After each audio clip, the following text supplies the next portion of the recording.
Director Alexander Scott, I've gotten a few reports from Newport and Providence restaurants that they've had workers who have tested positive.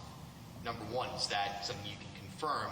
And number two, what's the protocol for a restaurant or any other facility, public facility, that has a staff member test positive? Do they have to close? How does that work?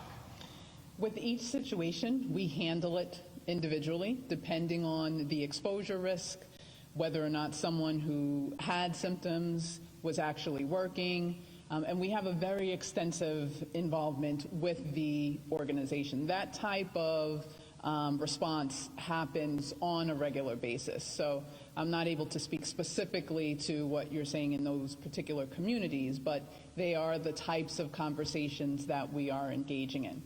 From a public health perspective, we often work with the business to be as thorough and as comprehensive as possible while supporting them in maintaining the business that's in place. Safety is first, and then being able to say, how can we do this so that you can continue? The same happens in a school setting. How can we wrap our hands around the people who may have been exposed, make sure that they are able to be quarantined, that they know that they need to monitor, and continue to keep the education going, people coming into school, that type of example. So each situation is handled individually. If it's a smaller place, there may have been more people exposed. There may be more of a need to close down. If it's a larger place, for example, there may be a different response that allows us to be more flexible. Has the Department of Health shut down any restaurants in Rhode Island for COVID outbreaks among staff members or even patrons? As of what I know right now, we have not specific to an outbreak of cases. And what about asymptomatic testing for restaurant workers? Are there any results for that? It's been a couple of weeks since that began. Yeah, I shared the high level percentage positivity from our asymptomatic testing. It continues to be in the single digit numbers.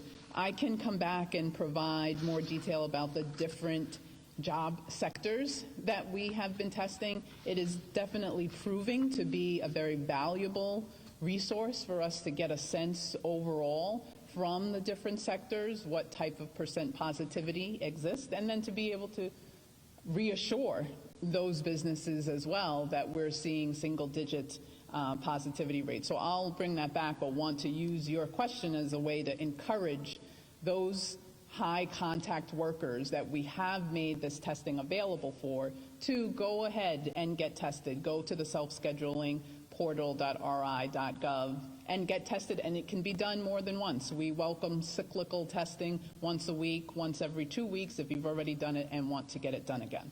The bottom line is if there's a restaurant open in Rhode Island, patrons should feel comfortable going there. Absolutely.